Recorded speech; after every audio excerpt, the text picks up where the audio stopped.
Dina Wong, pambato pa rin ng mga fans sa PVL?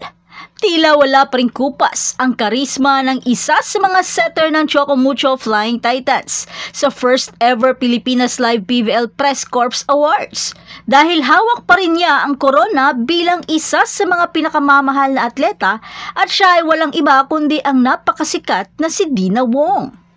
Si Dina o mas kilala bilang Boss D, ang isa sa mga inaasahan at key player na setter ng Choco Mucho ay talagang nagdomina sa kategoryang fan favorite. Gamit ang nakakagulat na 24,000 reactions sa Facebook at tinalo niya ang ibang mga kalaban tulad ni Gemma Galanza, Alyssa Valdez at Bea De Leon na mga Kremlin Cool Smashers. Ang napakalaking panalong ito ay hindi na nakakagulat dahil si Dina Wong ay may napakalaking bilang ng mga followers sa social media. Mahigit 866,000 sa Facebook, 1.4 million naman sa Instagram, at ang nakakagulat na 2.4 million sa TikTok. Malinaw na ipinakita ng kanyang mga dedicated fans ang kanilang suporta. Bagamat hindi man siya nawawalan ng mga issue at bashers, pero nananatili pa rin itong sumisikat lalo na pag ito ay pinapasok na sa court.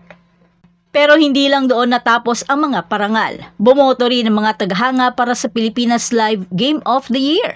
Ang kapanapanabik na 5 set na laban sa pagitan ng PLDT at Choco Mucho sa All-Filipino Conference Quarterfinals ang nagkamit ng premyo na nakakuha ng 3,100 reactions.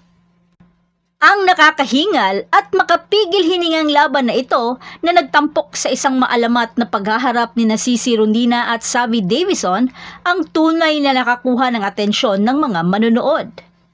Dahil nakasurvive ang Flying Titans sa 5-set thriller sa isang laban na nilaro sa harap ng Field Sports Arena noong March 20 na napakapuno. Ang panalo ay naghatid sa kanila sa semifinals na tinaguriang cardiac finish. Talaga namang makapigil hininga ang showdown ni Sisi at Savi na inaabangan ng lahat. At ang ibang mga kapansin-pansing parangal ay kinabibilangan ng Fair Play Award na napunta sa Cheritigo dahil sa kanilang kahanga-hangang pagpapakita ng sportsmanship. At ang paparating na Star of the Night Award na matutukoy sa pamamagitan ng mga boto ng mga tagahanga sa Facebook page ng PVL Press Corps. Ang panalo ni Dina Wong ay nagpapakita hindi lamang ng kanyang pambihirang kasanayan sa court kundi pati na rin ng kanyang malaking koneksyon sa kanyang mga tagahanga. Ito ay isang patunay sa kanyang karisma at sa masigasig na komunidad na sumusuporta sa Philippine Volleyball. At sumakses na naman ang isang Dina Wong. Kung maaalala natin, isa si Dina Wong sa pinagkaguluhan noong pandemic era na umabot pa na dinarayo na ang kanilang bahay sa Cebu kapag ito ay umuwi. Kaya, congratulations, Boss D!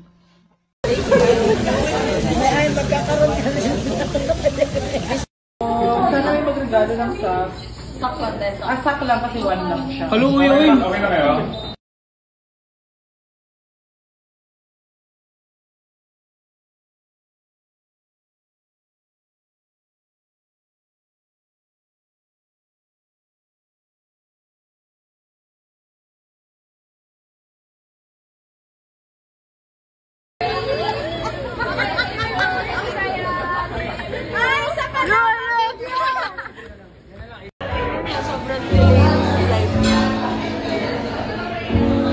Music ba?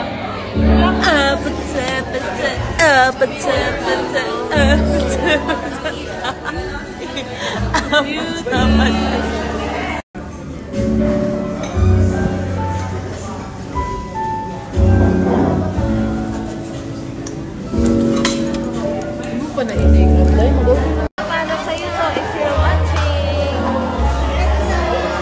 Mental puto. Coach, nagkamali na sila. Siya di abas. Oy.